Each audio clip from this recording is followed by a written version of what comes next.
तर मित्रांनो, सर्वात अगोदर आपल्याला क्रोम ब्राउझर ओपन करून घ्यायचं आहे। सर्च बारमध्ये माय आधार अशी सर्च करून घ्यायचे।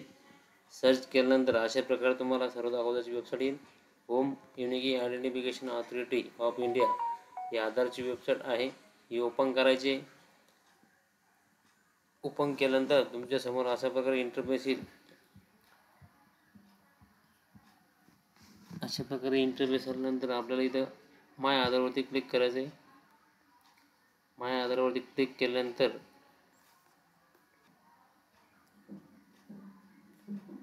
माय आधारवरमध्ये चेक आधार स्टेटस, चेक आधार थंबचं ऑप्शन दिलं आहे। इथे लॉग इनवरती क्लिक करायचं।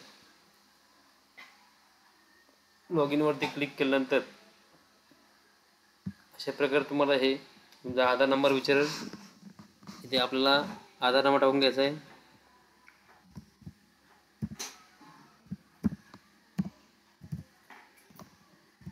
अशा प्रकारे आधार नंबर टाकून घ्यायचा आहे। खाली पण कॅप्चा दिलेला आहे, कॅप्चा पण टाकून घ्यायचा आहे। कॅप्चा जसाच तसा टाकायचा आहे, चुकी होऊ द्यायची नाही। चुकी झाल्यानंतर परत टाकावा लागतो। अशा प्रकारे टाकल्यानंतर लॉग इन विथ OTP वरती क्लिक करायचं आहे। लॉग इन विथ OTP वर क्लिक केल्यानंतर आपल्या एक मोबाईल नंबरवर OTP येईल 6 अंकाचा। तो OTP आपल्याला टाकून घ्यायचा आहे। OTP व्यवस्थित टाका, जेणेकरून परत ट्राय करायला गरज पडणार नाही। OTP टाकल्यानंतर लॉग इनवरती क्लिक करायचं आहे। लॉग इन केल्यानंतर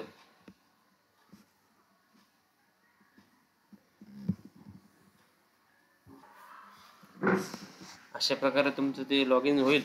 लॉग इन झाल्यानंतर तुम्ही तुमचं आधार कार्ड डाउनलोड करू शकता।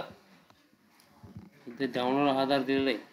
डाउनलोड करण्यासाठी हे बघा, इथे पण एक ऑप्शन दिलेलं आहे डाउनलोड इथं ऑप्शनवरती क्लिक करायचं, डाउनलोड करायचं।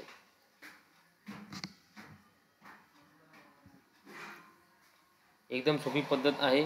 हे बघा, अशा प्रकारे तुमचं आधार डाउनलोड झालेलं आहे। Congratulations, your Aadhaar card has been successfully downloaded. अशा प्रकारे तुम्ही डाउनलोड करू शकता। आणि या डाउनलोड झालेल्या PDF तुमचा पासवर्ड म्हणून तुमचे नावाचे अगोदरचे 4 अक्षर कॅपिटलमध्ये आणि तुमचं जन्मवर्ष हे टाकून घ्यायचं आहे आणि ते आधार कार्ड ओपन करायचे। अशा प्रकारे तुम्ही आधार कार्ड घरबसल्या डाउनलोड करू शकता। अशाच नवीन व्हिडिओसाठी चॅनल लाईक करा, सबस्क्राईब करा। धन्यवाद।